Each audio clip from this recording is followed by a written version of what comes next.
Bonjour, je suis Guillaume Legrand, créateur et directeur de l'enseigne Correspa. Bienvenue sur mon podcast consacré aux personal trainers et coachs sportifs qui désirent entreprendre dans le fitness avec succès, se développer sereinement, performer durablement et vivre confortablement de leur passion. Vous pouvez également me retrouver sur ma chaîne YouTube et sur mon site internet Correspa Academy. Vous êtes prêts ? C'est parti !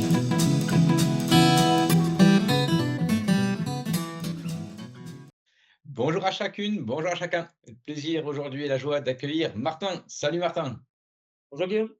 Alors Martin, je voulais t'accueillir parce que tu es dans un club Correspa et franchisé Correspa et je voulais avoir un peu ton témoignage et plus que ton témoignage, ton parcours de vie et plus que ton parcours de vie, voir un peu tes difficultés, tes facilités, tes challenges que tu sais faire depuis le début. Je te propose de te présenter, enfin que tu te présentes en quelques mots, qui tu es, d'où tu viens, qu'est-ce que tu as fait un peu comme diplôme, avant d'avancer dans le vif du sujet. À toi la parole. Donc moi, c'est Martin. Je suis coach sportif depuis 5 ans. Donc actuellement, j'ai 30 ans. J'ai créé la salle de sport Correspa Mercambarade, dont je suis le gérant, en 2018. Donc ça fait 5 ans, j'avais 25 ans à ce moment-là et je sortais de la fac des sports, donc à Lille, de STAPS.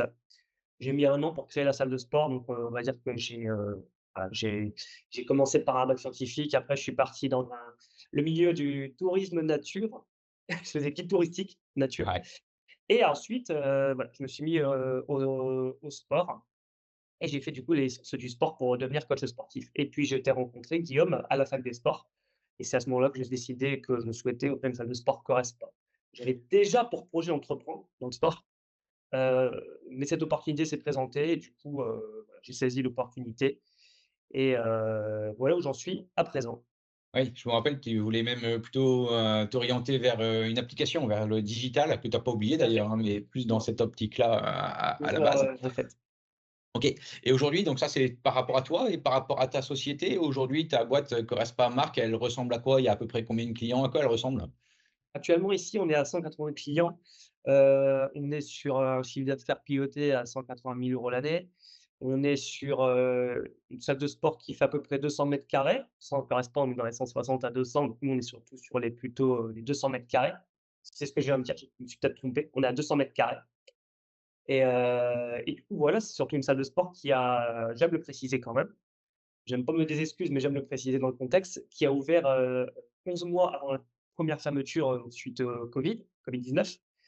Après, il y en a une deuxième.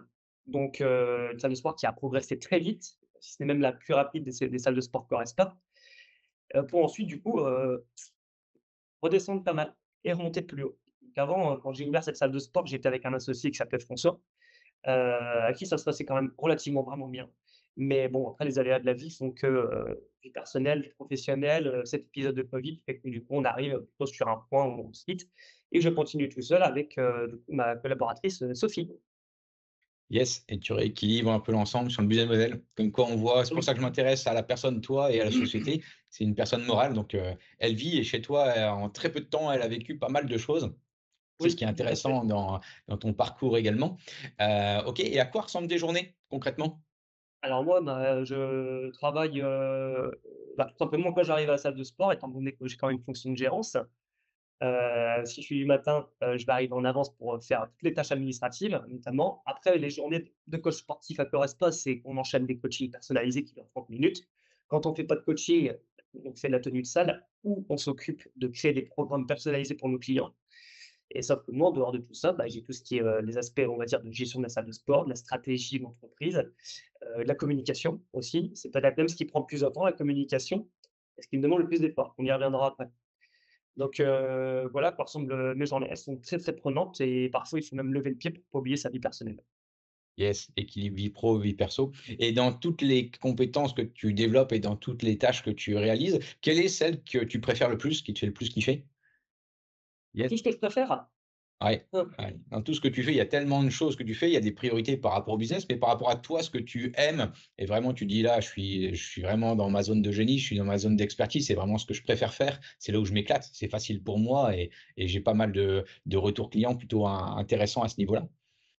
ah bah, c'est l'aspect, qualité de vie, améliorer la qualité de vie des clients et plus précisément, ce sera quand ça touchera surtout à la musculation voire même bodybuilding, mais aussi également parce que c'est ce que j'adore, hein, c'est tout ce qui est, sciences liées justement au développement musculaire, tout ça.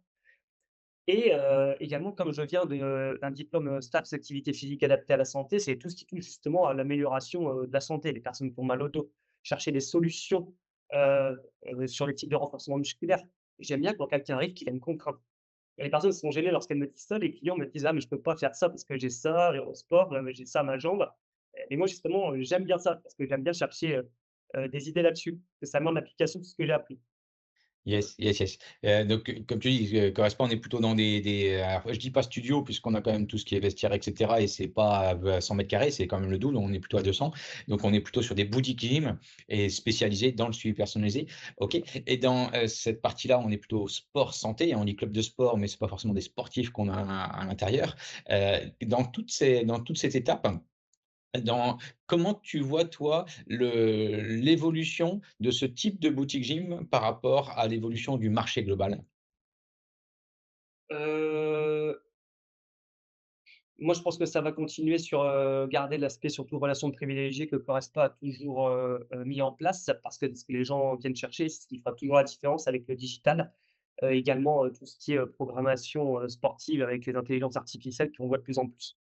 En fait, on a de plus en plus de personnes, on va dire plus jeunes, allez entre 16 et 30 ans, et pas forcément à ce qui ne correspond pas, mais ça va arriver après chez les plus vieux qui basent leur entraînement en fait sur des programmes, d'intelligence artificielle ou des programmes achetés uniquement en ligne. C'est bien, mais nous du coup là on se différenciera sur le marché, ce sera toujours avec l'aspect humain et l'accompagnement, personnalisé et comme je l'ai dit, la relation privilégiée. Et la Ça, faut relation? pas l'oublier. Par contre, sans oublier, le fait de passer de plus en plus quand même sur du digital. C'est-à-dire qu'il y a Ouais. quand même des personnes qui cherchent de la programmation personnalisée en ligne ou du coaching en ligne. Là, pour l'instant, je parle, on va dire, programmation personnalisée. On va dire que Correspa a déjà assez de temps à consacrer avec les coachés en physique, ce qui est déjà beaucoup et je pense pas qu'il faudrait trop étaler le coaching sur du en ligne ou alors libérer les créneaux pour ça. Donc, ça restera dans le coaching, ça restera dans la relation privilégiée et ça restera du moins dans le si c'est pas forcément du physique et du personnel, ça restera dans de la programmation personnalisée. Ça restera dans le personnalisé, en fait, ça c'est Ouais, sûr. ouais, ouais. Et ça de souvent, bah, c'est un métier passion, hein, chez toi Ouais, ça le sent encore plus. D'où vient cette passion du sport santé, du sport, tu as dit plutôt musculation, renforcement et tu as dit également sur l'aspect, humain de la relation et notamment le digital au service de l'humain. Petit aparté dans le digital pour donner un ordre d'idée, dans les autres clubs en moyenne, ils font à peu près 5 séances par semaine en digital, ce qu'on permet de faire de l'hybride et selon les clubs, il y en a plus ou tout à moins. fait. Mais pas forcément des clients qui font que ça. C'est souvent des clients qui sont en présentiel et qui bougent pour leurs vacances ou pour des soucis de santé ou de garde d'enfants, des choses comme ça. Donc je reviens sur ta passion. D'où elle vient ce sport passion orienté renfo, orienté, santé et orienté relation? C'est dans ton enfance, tu as été éduqué comme ça? C'est après que ça s'est développé? D'où ça vient ça? Non, la relation, alors déjà, pour l'aspect, sport, oui, j'ai toujours fait du sport. Ça, c'est fait à cercle, j'ai toujours fait du sport. Par contre, comme beaucoup, d'hommes ou de jeunes hommes, on se met à la musculation, quand on a une rupture, quand on est gamin ou ado et que du coup, on se dit: «Bon, bah, je vais plus muscler» et après, le schéma fait que soit on arrête, soit on se passionne. Moi, du coup, bah, j'ai quand même passionné. Voilà, là-dessus. Et concernant le sport santé, c'est quelque chose que j'ai développé, en faisant des études d'activité physique adaptée à la santé. J'étais pas forcément orienté pour le sport adapté à la santé, honnêtement, pas du tout. Mais en faisant ces études-là, ça a mis ce prisme-là pour répondre à des, besoins, pas que de performance, mais également de bien-être. Par exemple, encore une fois, quelqu'un a mal au dos, on va chercher des solutions, mais avec les outils d'activité physique, pas avec les outils de soins comme des kinés, des ostéopathes. Et donc voilà, ça m'a intéressé là-dessus. Après, j'ai bien aimé garder cette branche parce que c'est comme je l'ai dit, ça fait résoudre un petit peu des énigmes et ça touche à des notions que je préférais lorsque j'étais en fac des sports. C'est tout ce qui est anatomie, biomécanique, physiologie. Voilà et comme ça touche et qu'on met vraiment en application ces outils-là, bah, j'aime beaucoup. OK, Après pour OK. le sport, tout ce qui est relations, à la base, je suis pas forcément quelqu'un qui, cherche, le relationnel, dans le sens où, je suis introverti. Ça se voit pas, mais moi, sortant d'une salle de sport correspond de ma journée de travail, je suis fatigué. Je suis pas ressourcé d'avoir eu du contact social. Donc je le fais pour le travail, je le fais bien, je pense honnêtement après le retour client. J'aime le faire sur l'instant, mais c'est quelque chose qu'on contrôle pas ça. C'est quelque chose qui moi me fatigue et qu'il faut que je maîtrise. Ouais, et tu fais était bien de venu parce que Correspond lui demande d'avoir cet aspect relationnel. Ouais, mais c'est top que tu le précises parce que, souvent on se dit chef d'entreprise, stéréotypé, il y a ce type de choses, c'est un leader, c'est un influent et cetera. Mais pas du tout, pas forcément. Il y a on peut avoir différentes personnalités, d'où l'importance du personal branding et c'est ce qui m'a honnêtement interpellé chez toi quand on s'est vu les premières fois. Je me rappelle très bien, hein, quand on était en cours, et puis tu es quelqu'un aussi toujours prêt à apprendre. Donc tu as la partie coach, mais prêt à apprendre d'autres choses. Je Pour ceux qui nous écoutent, j'aime bien ton parcours et je vais me permettre de te poser des questions plutôt sur la partie entrepreneur. Puisqu'on est sur un métier où, en effet, le métier, c'est tout ce que tu viens de dire, passion et de coacher les personnes est hyper important. Mais qu'est-ce qui t'a pris un moment à te dire: «J'ai envie de créer notamment une franchise»? Oui, c'est une opportunité, c'est la relation qu'on a eue et qui a été, mise en place, mais à un moment, pourquoi tu as voulu aller plus loin et pourquoi, bah, tu en fais ta vie? C'est parce qu'en fait, à la base, alors le fait d'entreprendre, je ne sais plus d'où c'est venu. Le fait de vouloir créer si, le fait de vouloir créer quelque chose à la base en digital, c'était la mode de créer des formations en ligne à l'époque et j'avais vu, l'opportunité d'avoir de la liberté financière avec ça et c'est ça, sur le moment T qui m'a motivé. Et moi, je me suis dit: «Bah, moi, je vais faire dans le sport». D'ailleurs, bah, même de Score Arpa, j'avais créé une formation. La formation, elle a 30 heures de vidéo. J'ai jamais sorti et voilà. C'est quand elle la ressortirai. Et voilà, ça m'a lancé là-dedans. Et puis après, en t'ayant rencontré, j'ai vu dans la franchise et le modèle que tu présentais, quelque chose de plus concret et comme j'aime apprendre et que j'aime faire confiance aux personnes qui ont de l'expérience, sans forcément des fois trop remettre en question, c'est peut-être mon petit souci, à l'époque, du moins, bah, du coup, je me suis dit: «OK, là, j'ai une trame quand même qui est la franchise, qui me donne quand même des savoir-faire, qui me donne des process, qui me donne quelque chose qui fonctionne». Donc forcément, je me suis dit: «Bon OK, là déjà pour commencer, c'est très avantageux» et mon père, qui m'a aidé notamment pour, tout ce qui est financement, parce qu'il faut des fonds, hein, pour une salle de sport, qui m'a aidé notamment pour ces fonds-là, m'a dit: «Bah, oui, en effet, c'est très intéressant parce que tu es accompagné». Ouais, donc du coup, vas-y, fonce. J'ai eu le feu vert. J'ai envie, puis en plus j'ai eu le feu vert très facilement. Tu Donc validé? voilà. Ouais. Et dans ces cas-là, parce qu'on est plusieurs, surtout dans le modèle de la franchise en France, c'est très répandu et notamment dans le club de sport. Est-ce que tu as été voir justement d'autres concurrents, d'autres confrères? Et si oui, non, OK. Si c'est oui, pourquoi? Qu'est-ce qui t'a fait changer? Qu'est-ce qui t'a dit: «Bah, c'est plutôt ça, plutôt qu'un que l'autre»? Parce qu'ils sont tous bons, l'idée c'est surtout pas de cracher sur l'un ou sur l'autre, mais qu'est-ce qui t'a fait dire: «Bah, oui, attends, Corespa, ça correspond vraiment à ce que j'ai envie de faire», dans l'état d'esprit ou dans concrètement le concept? Non, je n'ai même pas fait de recherche, concurrent. Quand je t'ai rencontré, que tu m'as décrit le concept, on a institué les réunions, tu m'as expliqué le concept. J'ai regardé ensuite par moi-même sur le site internet. Je suis allé dans les structures.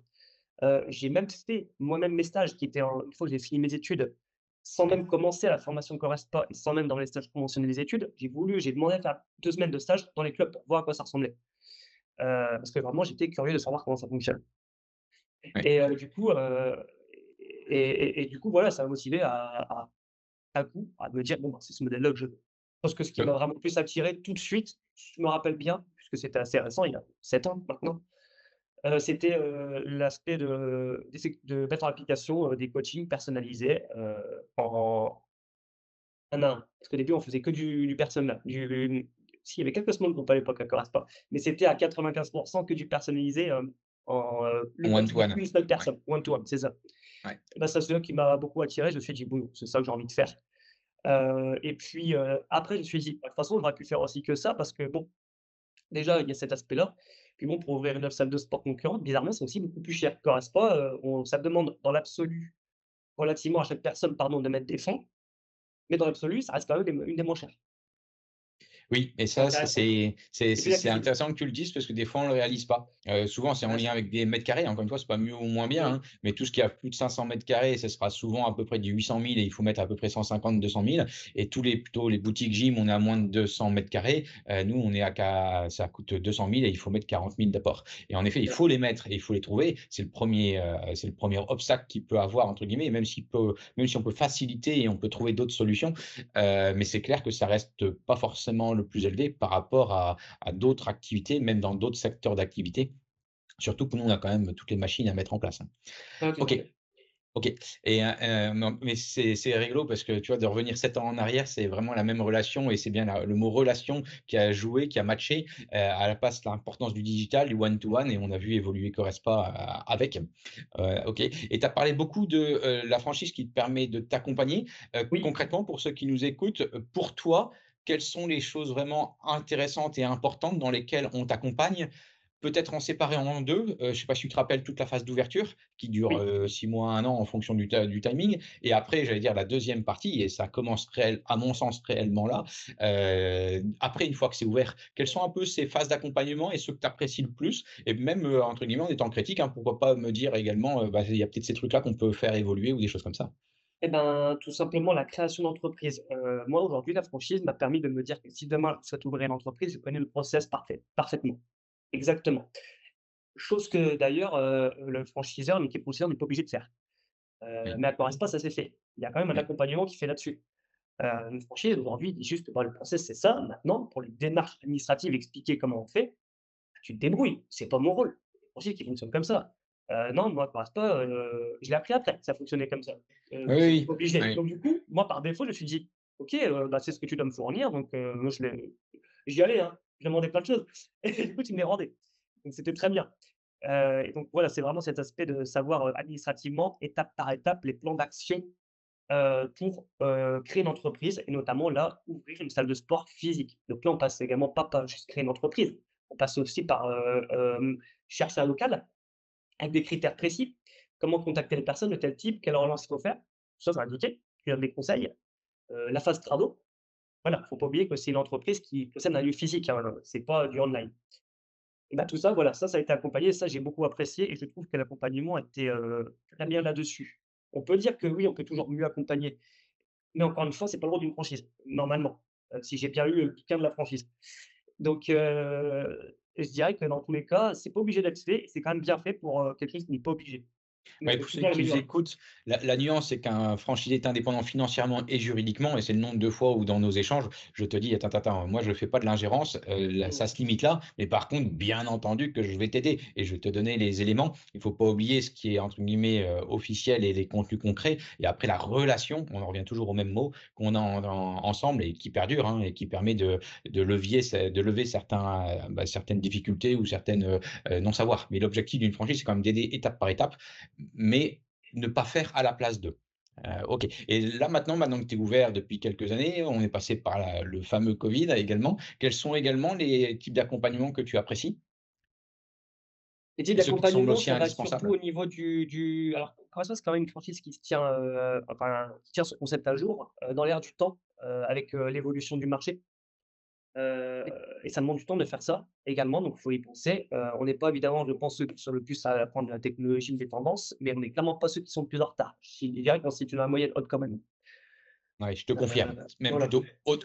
On sort du Fibio et Mmh. cetera, oui, on est plutôt, là-haut, et encore des fois en tant que franchiseur, on se demande si ça va pas trop vite non plus, parce qu'il y a tellement de choses qu'on fait évoluer et dedans, qu'il faut y aller progressivement aussi, hein. Et puis, il faut faire le tri dans ce qui est utile ou pas utile, pour son Oui. propre concept. Moi, j'aurais tendance à, si on m'emmène sur un salon, chose que je n'ai pas encore fait d'ailleurs, j'aurais envie de mettre tout en place, tout ce que je vais voir. Tu vois? Ça, c'est génial, ça, c'est génial. Oui, mais doucement, il faut peut-être aussi voir ce qui est, pertinent, pour, le concept et sa propre entreprise. Et oui, Ouais, et par rapport au positionnement. OK, et de manière exactement. très concrète dans ton exploitation de tous les jours, dans ta gestion de tous les jours, qu'est-ce que la franchise te permet de t'apporter et qui te facilite le travail? Que ce soit des supports, que ce soit des logiciels, que ce soit de la formation, que ce soit tous ces éléments-là? Oui, oui, tout ce qui est formation, tout ce qui est, oui, tout ce qui est formation, tout ce qui est process, en fait, les processus, que ce soit de vente, le manuel opérateur, en fait, tout simplement. Le manuel opérateur de Corasta est quand même bien détaillé. Dès que j'ai une question, je l'ouvre et j'ai une réponse. Si j'ai pas de question, je contacte un membre de la franchise et j'ai une réponse dans 24 heures. Ouais, Voilà, ouais. donc ça, c'est très pratique. C'est-à-dire, on a des questions, on n'est jamais, sans réponse. Parfois, vous dites que d'ailleurs, l'équipe franchiseur fait des remarques comme quoi, «Bah, on n'échange pas trop, vous avez pas trop de questions». Bah, non, il est bien détaillé le manuel en fait. Donc tant mieux. Il y a une C'est question, c'est pas l'objectif, détaillé. hein. C'est l'objectif de se dire: «Si c'est pas dans le manuel opératoire, c'est qu'il y a un problème et c'est pas normal», et par contre après, encore une fois, entre ce qui est écrit et après le mettre en vie et le faire fonctionner, c'est là où on revient toujours sur de la relation et de la Mmh, formation et de la mise en pratique et du partage d'expérience. Parce que ça doit être noté, c'est pas pour autant que ça se vit, réellement et de la bonne manière. c'est ça. Après un truc qui est intéressant aussi quand même, ce que j'aimais bien, en franchise, c'est que ça libère la tête, d'une chose, c'est de justement faire forcément évoluer son concept par rapport au marché. Oui, Donc pour un franchisé qui n'est pas dans une équipe de pilotage du concept et de la franchise. Mais disons qu'il faut quand même accepter alors oui, il faut aussi prendre ça en compte, il faut accepter de se faire driver sur le concept. En franchise, moi j'ai totalement accepté, j'ai dit: «Bah OK, par contre moi on me dit de faire un truc, dans le concept, je le suis». Ah oui, c'est un contrat de franchise, c'est tout. On va pas commencer à tout remettre en question, parce qu'il y a quelque chose sur lequel on n'est pas d'accord, du moins sur le concept. Voilà. Tu Je mets le pense à doigt certaines sur quelque personnes. chose qui est le plus sensible et le plus important. L'équipe franchiseur, bien entendu, en écoutant les clients, écoutant l'ensemble et notamment les franchisés, on le fait évoluer. Mais l'objectif du franchisé, bien sûr, c'est de donner son avis, mais c'est surtout de faire croître et de faire développer, pas forcément de tout remettre en question à chaque fois. Ouais, tu as raison, c'est tout à fait, ça c'est important. Chacun son rôle, chacun sa place et c'est ça qui est génial, c'est que c'est hyper complémentaire et c'est cette complémentarité qui permet, de croître. OK. Et si on revient concrètement par rapport à toi, ton activité, là où tu en es maintenant, tu approches les 200. Quel est ton objectif, là, d'ici, 6 mois, 1 an? Quel est ton objectif chiffré? Et quelles sont les actions que tu vas mettre en place pour y arriver? Ah bah, ouais, c'est de finir l'année à 180 000 € de chiffre d'affaires, sachant que j'ai terminé cette année-là à 135 000 €. Alors là, pour ceux qui nous regardent dans les années, on a fini l'année 2023 à 135 000 € de chiffre d'affaires. L'objectif pour moi, c'est de finir l'année à, 180 000 € de chiffre d'affaires. Les autres années, ce serait de finir à, quasiment 250 000. Oui, parce que plus on a de monde, plus c'est une boule de neige, ça va haut. Si on prend en comparaison les autres Correspa, je serais petit peu plus de 50 des capacités, ce qui est quand même assez, motivant. Oui, C'est-à-dire qu'on n'est pas encore à fond non plus et voir les et leviers. et pour les leviers d'action, bah, ça sera moi, c'est principalement même si j'ai 5 ans, avec le contexte que ça fait avec le covid et une progression qui s'est fait lentement en sortant du covid, plein d'autres choses, heu, ça serait surtout de jouer sur l'aspect communication, beaucoup plus encore que peut-être l'aspect fidélisation que pour avoir des clubs qui soient déjà pleins. Oui, Enfin, on n'est jamais totalement plein, le concept évolue, mais si, il y a des clubs plus pleins que d'autres. Le mien n'est pas plein. Donc plus sur l'acquisition, orienter une stratégie orientée sur de l'acquisition de nouveaux clients, plutôt que sur de la fidélisation. Il en faut toujours un peu, mais sans donner des curseurs, plus d'acquisition que de fidélisation. c'est ça. Il faut préciser que chez toi, tu es bon en acquisition, tu, as un taux de transformation largement au-dessus des 80 et tu es bon aussi en panier moyen où tu bah, tu es un des meilleurs, hein, d'ailleurs, en panier moyen, tu as combien, là dernièrement? Heu, 78 € hors taxe, c'est ce qui était visé d'ailleurs, je crois, à partir C'est ça, de c'est la ça. dernière, évolution tarifaire. C'est ça, donc ça fait, du 100, 100 TTC en moyenne. Donc ça, bravo pour ce type de panier moyen. Donc après toi, comme tu as raison, hein, c'est du flux, hein, c'est du flux, du flux, du flux pour augmenter le nombre de prospects et augmenter le nombre de signatures. Pour ceux qui nous écoutent, le modèle type d'un Corespa, c'est 300 clients, 300 cas à l'année, sur 200 carrés. C'est aussi simple que ça. Donc, voilà un petit peu le modèle type et c'est là qui est intéressant de savoir ce qui est possible de faire, savoir où on en est et après progressivement, bah, d'avoir le plan stratégique pour y arriver. Si on part un peu plus, mindset, là, tes objectifs, Ah, tu les as transmis, état d'esprit, je sais que tu aimes bien aussi et et j'essaye de vous orienter vers ça parce que je suis certain que c'est l'état d'esprit du dirigeant qui va orienter, bah, la croissance de sa boîte, hein, parce que ça va donner l'état d'esprit de pour son équipe et ça va croître directement. Quel est le Martin que tu dois devenir dans les 6 prochains mois pour arriver aux objectifs que tu t'es fixés?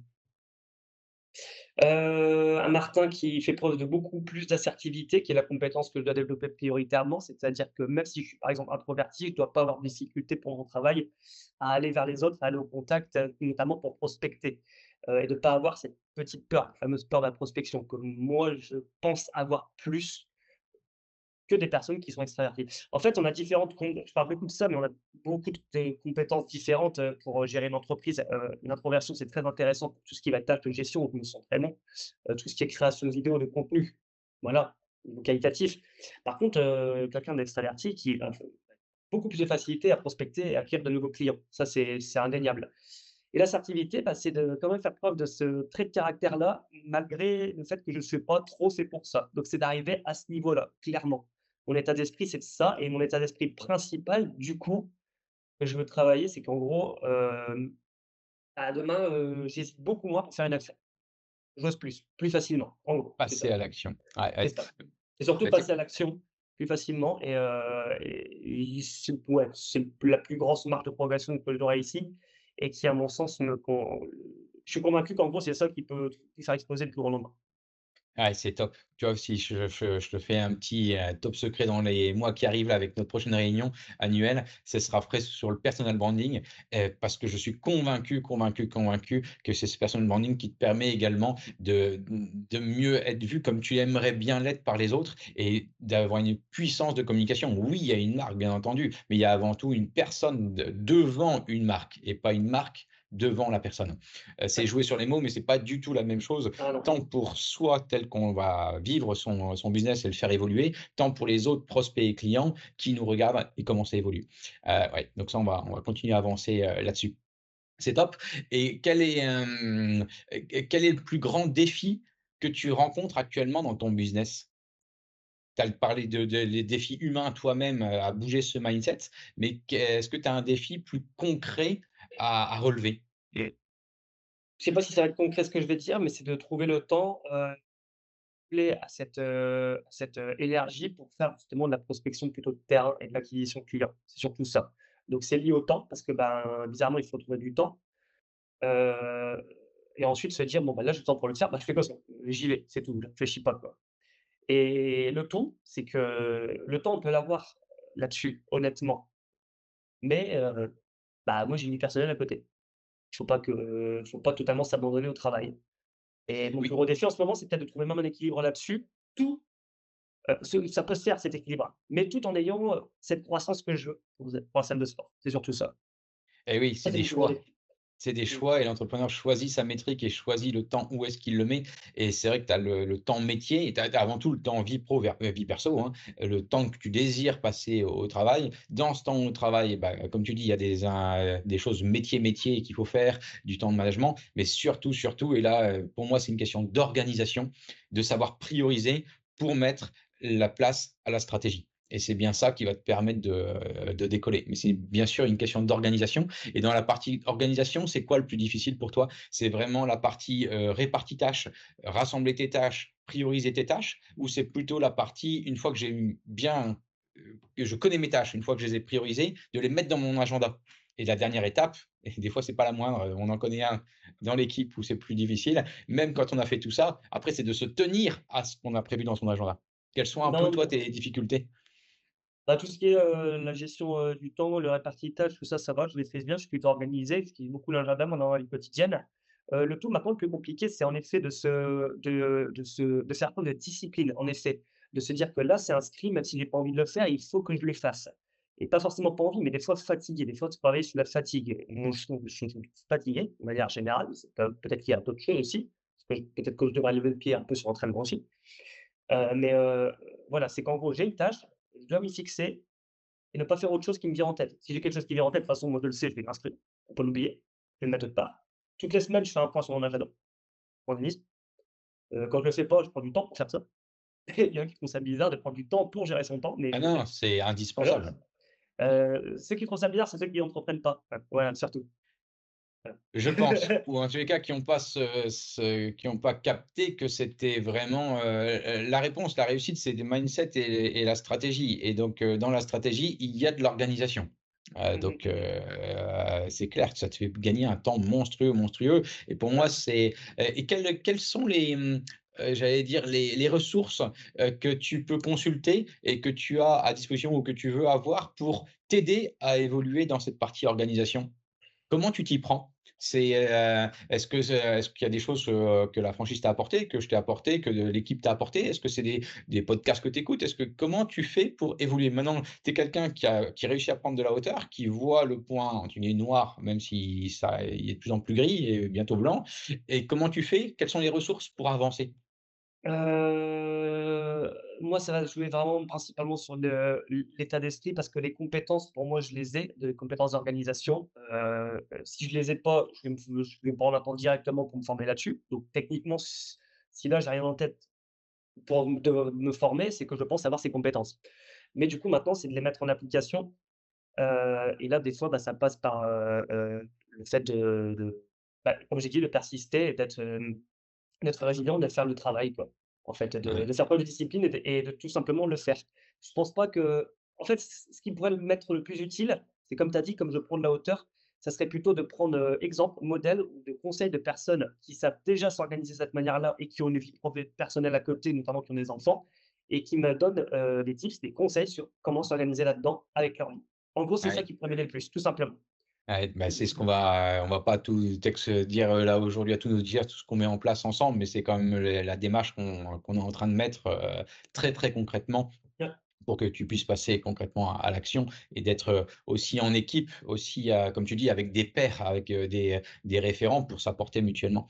OK. Si on bascule plutôt sur la partie, marketing, à un moment tu as dit la partie communication, c'est quelque chose qui est important et chez toi, c'est du flux que tu veux avoir. Une des Oui. questions qu'on me pose très, très souvent quand on m'appelle et c'est ce que je te propose de poser comme question, c'est quels sont actuellement, je dis bien actuellement parce que c'est pas les mêmes démarches qu'on va mettre en place d'une création ou même ceux quand tu es sorti de Covid et cetera. Actuellement, chez toi, quelles sont les stratégies marketing les plus efficaces dans ton business?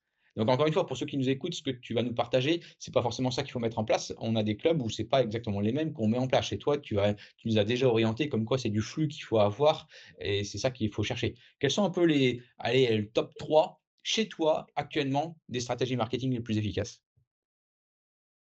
Je vais essayer de répondre, mais c'est pas, c'est compliqué comme réponse parce que les retours, on les a pas forcément immédiatement. C'est un mélange de quand même de différentes actions qui vont donner des résultats. Donc on se dit après: «Bon, bah, est-ce que c'était plutôt ça, plutôt ça?» Moi, je dirais que ça va être, dernièrement, ce qui nous a ramené le plus de rendez-vous, de clients personnalisés, qui sont en gros des personnes qui sont intéressées, qui souhaitent faire un point avec nous pour ensuite, faire passer la vente, d'un forfait, c'était le salon. On a fait un salon des commerçants à Marc-en-Barœul, on a eu beaucoup de monde parce qu'en fait, on allait chercher vos Eh oui. contacts, poser des questions. C'est ce qui fonctionne le mieux. Maintenant, moi, demain, compliqué de me demander d'aller dans la rue et d'arrêter les gens dans la rue pour, parler de ça, hein. C'est pas du tout, mais alors pas du tout ma compétence. Il faudrait que j'engage quelqu'un pour faire ça. Par contre, là où je suis le plus à l'aise et qui est aussi très important quand même, qui donne du résultat, c'est tout ce qui est en ligne. Donc la gestion de la, communication digitale, notamment sur tout ce qui est, créer du contenu. Faut trouver le temps et en création de contenu, je le trouve très bon. Et du coup, bah, après ça va être surtout tout ce qui est tenir, le référencement. Donc tout ce qui est Google, c'est important. Tenir également la visibilité de son point de vente, puisqu'on a un point de vente physique, donc c'est-à-dire, tout ce qui est, affichage. Voilà, ça va OK. surtout être ça. Mais de manière générale, moi, ma stratégie, elle, en ce moment, elle est plutôt sur essayer de tout faire un peu dans tous les sens, en se disant que, bah, ça va marcher. Par contre, on insiste sur quelque chose en particulier. Google ou, les publicités sponsorisées, Facebook, on va mettre un gros impact dessus, là on met. Et l'info, on jure. Voilà. C'est ça. Mais après, par exemple, sinon, c'est essayer de faire un petit peu tout et de tenir le cap. Ouais, je vais le dire différemment parce que tout faire, c'est ne rien faire, à mon sens. C'est surtout se dire pour aller dans ton sens, c'est de se dire: «Il faut plusieurs petits ruisseaux pour faire un grand fleuve». C'est ça. Et donc, en effet, il faut plusieurs, types d'actions et on sait qu'il faut les toujours plusieurs fois à différents types d'actions. Ça oui, mais par contre, dans tout ça, il faut absolument prioriser et il faut absolument prioriser ce qu'on fait et l'argent qu'on met. Et là, tu as donné par exemple 2 grosses idées, la partie vraiment présentielle type salon, la deuxième partie digitale type, AdWords et le dernier pourrait être par exemple, tout ce qui va être en interne avec tout ce qui est parrainage. Voilà. OK, OK et c'est clair, Moi, ce c'est qui a clair. fonctionné le mieux, en tout cas, d'expérience, ce qui a fonctionné le mieux ici, mais alors du mieux, hein, c'est, les salons quand on alors le salon, mais on va démarcher la personne, donc choisir aussi un bon salon. Honnêtement, se mettre dans une galerie marchande, c'est nul. Ouais, franchement, même si on assiste auprès des gens. Par contre, un salon, c'est utile. Bizarrement, par contre, ce qui a beaucoup fonctionné, nous, c'était les stands, à l'époque, quand j'ai ouvert, je me rappelle, on a pu faire ça, un stand à Chronodrive. C'est ce qui nous a ramené le plus de monde. Parce que, Oui. juste ça, ça a fait plus de 30 inscriptions même. Oui, Donc, mais il faut pas il faut les négliger, trouver. le digital, je suis vraiment pour, mais il faut su pour moi, c'est 50. C'est-à-dire qu'il faut pas oublier, on l'a dit, c'est on est des personnes de relation et une fois qu'ils viennent, c'est cette relation, donc il y a une notion de confiance à avoir et le présentiel. Alors tu vois, galerie commerciale, dans un autre club à Correspond, tu as un autre manager qui a fait ça, sur, Carrefour pour pas le citer et ça a très, très, très bien marché. Moi, je me rappelle très, très bien, moi-même, il y a plus de 16 ans, c'était dans la galerie commerciale de Match. Donc il y a et je pense qu'il faut vraiment pas le négliger. Il faut être au bon moment avec la bonne personne en face et c'est clair que ça va matcher en fonction de la personne. Donc sous-traiter, pourquoi pas, mais c'est clair que les personnes aiment bien voir la personne qui va le prendre en charge par la Oui, suite. ça oui aussi. Ça, c'est sûr que de manière générale, ouais, il faut essayer de le faire soi-même si on veut être confronté à ces personnes. Ouais. D'ailleurs, on essaie de faire en sorte avec, Sophie que lorsque on se débrouille pour faire ça, de faire en sorte que la personne que le prospect à rencontrer, si c'est Sophie ou moi, on essaie de mettre son billet personnalisé avec la personne qu'il a rencontrée. C'est ce qu'il y a de mieux. Il y a déjà un C'est lien ce qui a qu'il y a été de mieux. créé et on C'est ce qu'il y trouve a de que mieux. ça marche mieux. C'est ce qu'il y a de mieux. Si on revient sur ta personne en tant que toi, en tant que dirigeant, donc là, je parle pas en tant que coach, que tu as plusieurs casquettes, hein, casquette coach, casquette, de gestion et cetera. Ouais. Que mais plutôt la partie de dirigeant, quelle est chez Martin ta zone de génie, ta zone d'expertise? Ce qui est facile pour toi et où tu excelles? J'aime beaucoup poser cette question parce que pour moi, c'est ce qui te permet de kiffer ta vie et de faire des choses faciles dans ta vie et surtout, bah, donner le plus de plus-value à quelqu'un qui est en face. C'est ce qu'il y a de mieux. Donc là, on parle de l'aspect plutôt de quel, domaine? Toujours professionnel, coach?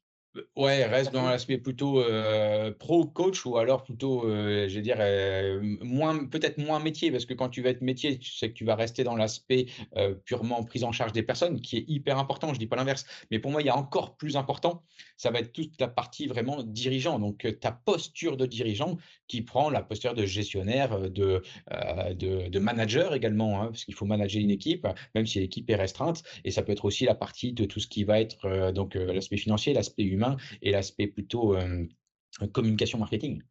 Quelle est chez toi de cette zone de génie? Où est-ce qu'elle se trouve? Mmh. Ah, tu t'attendais pas à cette question, hein.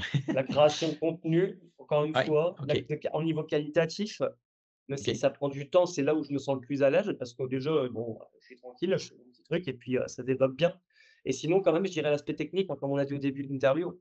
L'aspect technique, avec quelqu'un, qui a besoin qui a un objectif très spécifique, par exemple, prise de muscle ou même, besoin de se renforcer pour quelque chose, là, je me trouve très bon.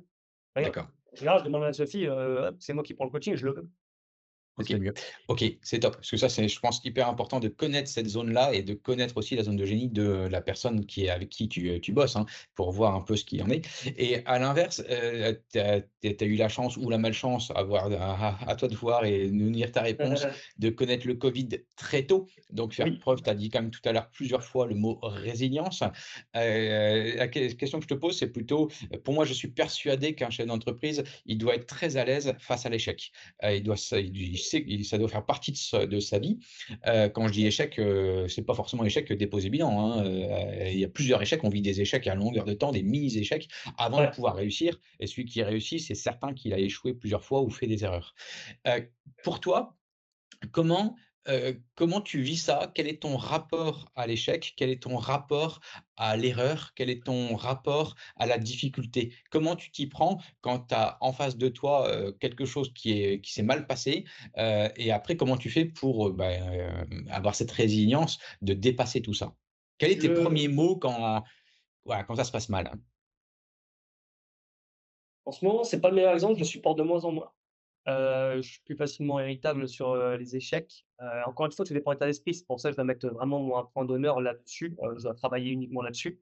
Heu, Moi, mon objectif, en fait, c'est de retrouver, l'état d'esprit que j'avais lorsque j'ai fait la première année et c'est normal au bout d'un moment de plus trop l'avoir parce que, bah, c'est comme au début d'une relation, on est beaucoup plus passionné qu'après quand même 3 4 ans, mais ça s'entretient. La note, c'est de retrouver cet entretien-là, de garder cette motivation, ce cap. Là, c'est Yes. vraiment le truc qui demande le plus, d'efforts. Du coup, j'ai oublié la question. Je sais pas si tu entends C'est bien répondre. Je vais le dire différemment, c'est quand les choses deviennent difficiles, qu'est-ce que tu Ouais, dis? d'accord. Heu, Et les choses deviennent de manière plus difficiles. générale, ça m'a donné quand même le fait de gérer l'entreprise et d'avoir eu toutes les problèmes qu'il y a eu, ça me donne quand même beaucoup de résilience dans beaucoup de choses de la vie en me disant: «Ça, c'est pas grave, faut relativiser, ça va aller, on fera mieux la prochaine fois». Heu, je mets une petite nuance là-dessus, ça j'arrive à l'appliquer facilement. Mais quand c'est sur le trop long terme, il faut faire attention quand même parce que, on a peut-être tendance des fois à passer non plus dans une optique de croissance. De se satisfaire finalement, de se dire: «Bon, bah, du moyen. Oh, bah, finalement, c'est pas grave, ça va». Bah, faut faire attention, faut trouver un juste compromis en relativisant, en disant: «Bon, c'est pas grave, faut pas être trop dur avec soi-même», même si moi je suis très dur avec moi-même. Et de l'autre côté, se dire: «Ouais, si, faut quand même, se mettre un peu au cul. C'est dommage de ce qui vient de se passer, il va falloir rectifier ça». Ouais, d'où Fallait l'intérêt trouver de encore une l'équilibre. fois. Ouais, ouais. Tu vois, là-dessus, moi, je travaille beaucoup avec 2 choses, le PAS, le plan annuel stratégique, ça permet de donner concrètement, l'objectif, le rêve, le grand rêve et si ce grand rêve fait pas rigoler les autres, comme disait Tony Parker, c'est qu'il est pas assez grand ce rêve et après de trouver les moyens pour y arriver. Mais ça te permet quand même à chaque fois se bouger pour y arriver et d'avoir aussi, pourquoi pas, des référents pour pouvoir nous aider à nous coacher et nous rendre des Ouais, comptes. tout à fait. OK, et comment tu fais ça pour savoir ce type d'accompagnement? Parce que, amis, famille, c'est bien, soit on arrive à parler à business avec eux, tant mieux, il y en a que c'est pas forcément leur meilleur rôle. Est-ce que tu as des personnes avec qui tu arrives justement à parler, plutôt business, qui arrivent à te connaître toi, qui tu es et ton business pour pouvoir t'aider à prendre du recul et avancer? Non, mais j'en ai pas. C'est peut-être le problème aussi. Voilà, et C'est que c'est je suis les assez, seul là-dessus. J'en ai pas. Je peux parler avec mon père. Mon père, a quand même des grandes responsabilités dans une entreprise. Il n'est pas gérant d'entreprise, c'est pas la même chose. En ah stratégie, il est ça bien et surtout, même si en stratégie, il est bien, c'est la stratégie pour, une échelle internationale. C'est pas la stratégie pour une échelle locale. et oui, Je peux pas c'est discuter trop de stratégie avec lui à ce niveau-là. beh, oui, Moi, je ne peux que me référer à ceux qui ont réussi ce que je fais. C'est-à-dire, en gros, comme je suis le dernier club Coraspa, les autres clubs Coraspa fonctionnent mieux. Je peux que me référer à l'équipe, on va dire des Coraspa qui fonctionnent mieux que le mien à l'heure actuelle. ouais, les Mais managers d'ailleurs, à mon sens, c'est le plus concret, hein. Si je veux apprendre à courir, je ne vais pas commencer à faire des fentes, hein, je vais courir. Donc si je veux devenir un club Coraspa et me mettre à fond, je vais me référer à ceux qui ont déjà fait la même chose. ouais, et donc il y a toute cette partie-là qui est relation, offre, relation d'aller voir et de poser ses questions, et la franchise propose aussi, un audit. Co Est-ce que tu peux expliquer ce que c'est, qu'un audit pour ceux qui nous écoutent? Et j'allais dire aussi, la partie, typiquement quand on s'est vu la dernière fois, qui est aussi un style, d'audit, hein, mais qu'est-ce que ça t'apporte? Quels sont les types concrètes, comment ça se vit et qu'est-ce que ça t'apporte concrètement? Elle me dit: «Ça permet de se recentrer un petit peu, de sortir la tête de l'eau, de reprendre un petit peu de hauteur», justement, comme on dit, vis-à-vis du travail, vis-à-vis de savoir reprioriser les choses. Voilà, ce que je viens de dire. Donc déjà, ça permet de savoir si en effet, avec un point de vue extérieur, on est dans les clous vis-à-vis de tout ce qu'il y a, dans la salle de sport, on va dire aspect esthétique, conformité par rapport au concept. C'est toujours important parce que des fois, on oublie des choses en disant: «Ouais, c'est vrai que j'ai pas fait attention à ça». Là, premièrement, mais le plus intéressant, c'est surtout sur, l'aspect, moi, je trouve que ça m'apporte le plus de choses. Un sur l'aspect stratégique, quand même, mais 2 également sur l'aspect, de vraiment sortir la tête de l'eau. Parce qu'en face de moi, je sais que j'ai des gens qui sont sur des résultats que je veux avoir. Donc en fait, tout ce qu'ils vont me donner, elles vont apprendre. Il y a des choses que je vais pouvoir appliquer à ma personnalité, facilement et des fois difficilement, voire des fois pas du tout. Je pense à certains, gérants de d'autres Corespa. Il y en a d'autres qui me donnent des conseils que ça va plus fonctionner. Il y en a d'autres qui sont plus nuancés. Et là, je viens de vous décrire vous 3. Heu, Ouais. Ah oui. voilà, en gros. Donc voilà ce que ça m'apporte. C'est vraiment sortir la tête de l'eau et reprendre un petit peu de hauteur et refaire, un point sur les priorités. OK, priorité, c'est Mais ce que avec je un vois. point de vue objectif et ça, c'est chouette parce que comme j'ai dit, moi, j'ai pas de référent à qui en parler. Ouais, et c'est une des avantages de la franchise, hein, parce que même si on prend d'autres niveaux, bah, je me rappelle quand j'étais seul, tout seul dans mon club, bah, tu savais même pas ce qui était possible de faire, donc tu peux même pas te comparer et ça, c'est juste horrible. Donc là, c'est le gros avantage, comparer dans l'idée de se passer les bons tips et de savoir où est-ce qu'on peut emmener la boîte. Donc c'est plus Ouais. dans cette optique-là. OK, OK. À tous ceux qui nous écoutent, à qui tu conseillerais, la franchise Correspa? À quel type de candidat? Pour toi, c'est plus affaire à qui serait potentiellement intéressé, à ton avis, pour créer un club, tel que tu l'as fait? Alors, déjà quelqu'un, sans parler du métier de coach, déjà, c'est un métier passion, il faut être passionné par ce qu'on fait. Si le gérant est coach, très bien, voilà, heureusement. Mais en tous les cas, c'est surtout de savoir, de comment dire? Hem, Alors de pas avoir peur de beaucoup travailler.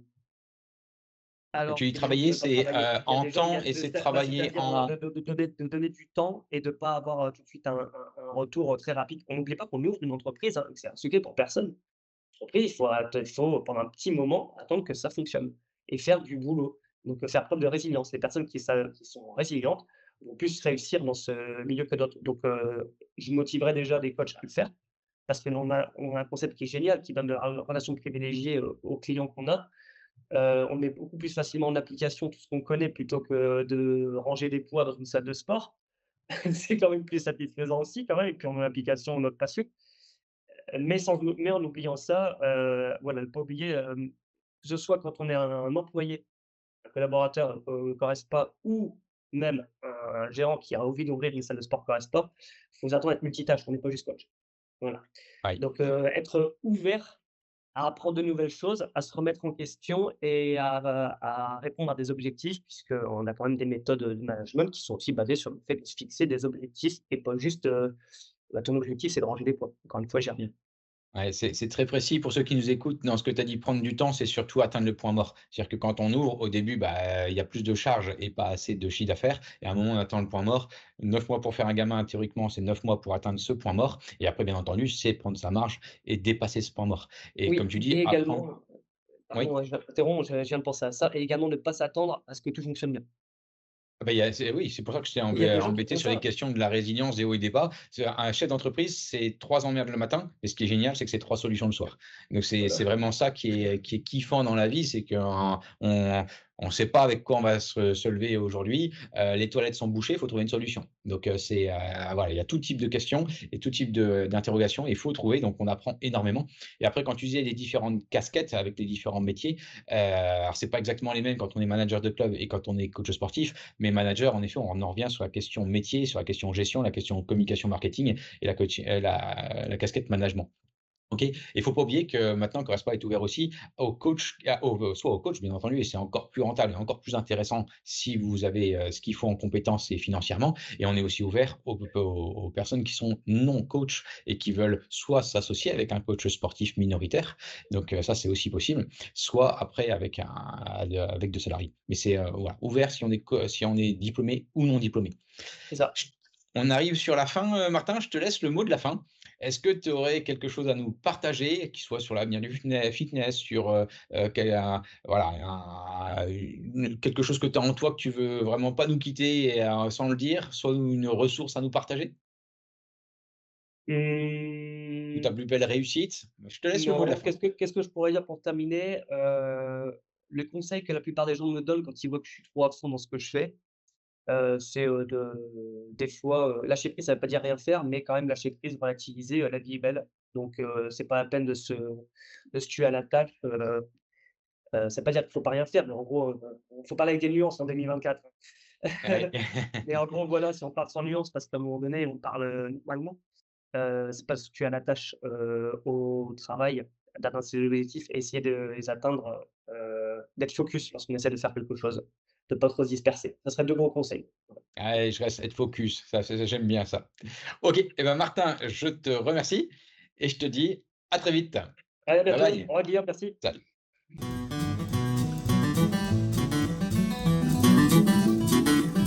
Correspa Academy propose 4 services pour vous accompagner. Créer des clubs Correspa en franchise, rejoindre notre réseau de coachs de Correspa, gagner en expérience par le mentoring et monter en compétences par nos formations. Vous désirez devenir unique et rentable? Vous désirez en savoir plus sur nos solutions d'accompagnement? Alors rendez-vous sur mon site internet Correspa Academy et fixons ensemble un premier rendez-vous. Je te laisse choisir la date et l'heure de ton choix sur mon agenda en ligne afin de faire connaissance et d'étudier la solution la plus adaptée à ton projet.